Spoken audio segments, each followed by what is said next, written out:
So 10th standard, the metals, non-metals. The next part, a reactivity series of metals. Actually, some of metals are more reactive, some of metals are less reactive. Okay, why some metals are more reactive? Due to the losing in the chemical properties. Our example don't easily lost the electrons, which meant that metals can be more reactive. Some metals does not lose any electron from the valence shell. Such metals are less reactive. Okay, so no free electrons. Some of metals having free electrons, they have easily react with so acids or water. Such metals are called more reactive metals. Okay, now we can discuss the examples metals. So first metal, actually potassium. So potassium, the symbol is K. Potassium, the symbol is K. Then next example, silver, Ag. Okay, so actually which one is more reactive? So potassium is more reactive because the size is very small size than can be the monovalency metal, so it's more reactive. Potassium is more reactive. Okay, this size is very big size. At the same time, it does not lose any electron from the valence shell. If you losing, they're having some properties there. So comparing to potassium and silver, potassium are more reactive, high in reactivity nature. Actually, potassium are vigorously react with water comparing to sodium. Okay, potassium more reactive with sodium. Okay, the next one by one we can discuss which metals are more strong, which metals are very weak. Okay, so now first example, potassium. See, potassium, then sodium, then lithium, next barium, then strontium and calcium. These metals are more react with water.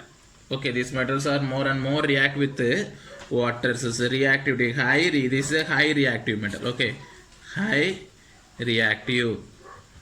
Okay, easily react with water to form corresponding alkaline solution. Okay, so reacts with water. React with water. Then next, magnesium.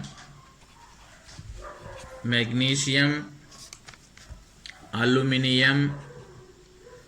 Then next, manganese, zinc, chromium, iron, cadmium, then cobalt and nickel. Okay, and tin and lead.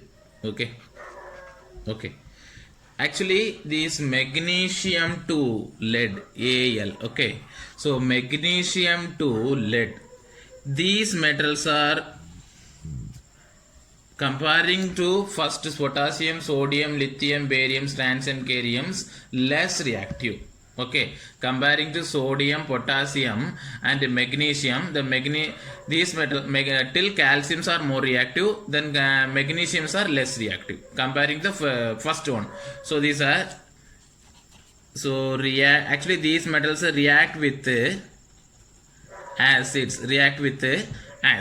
Okay, the next one.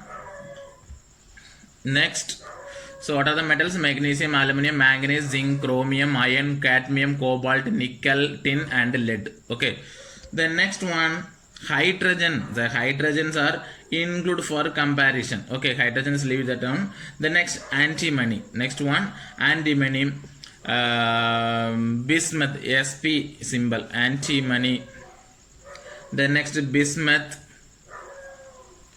then copper, then mercury, silver, Ag, and gold, Au, and platinum, Pt.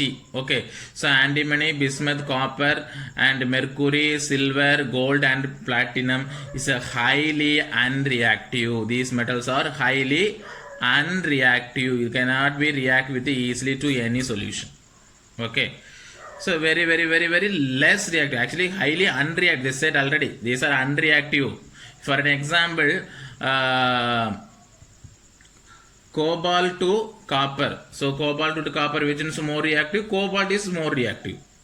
Like same for us, calcium to copper, which one is more reactive?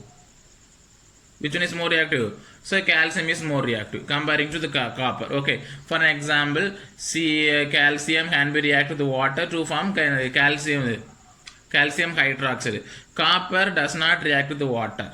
Copper does not react with water. So it's a less reactive metal. Some of metals can be high reactive. Some of metals can be less reactive.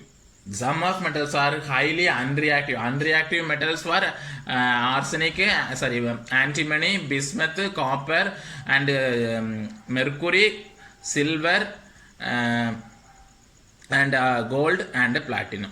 Okay, these metals are unreactive. These elements are less reactive. These elements are high reactive. Okay, please memorize this order. It's very important. Then only we can discuss the chemical properties or easily. Okay, thank you.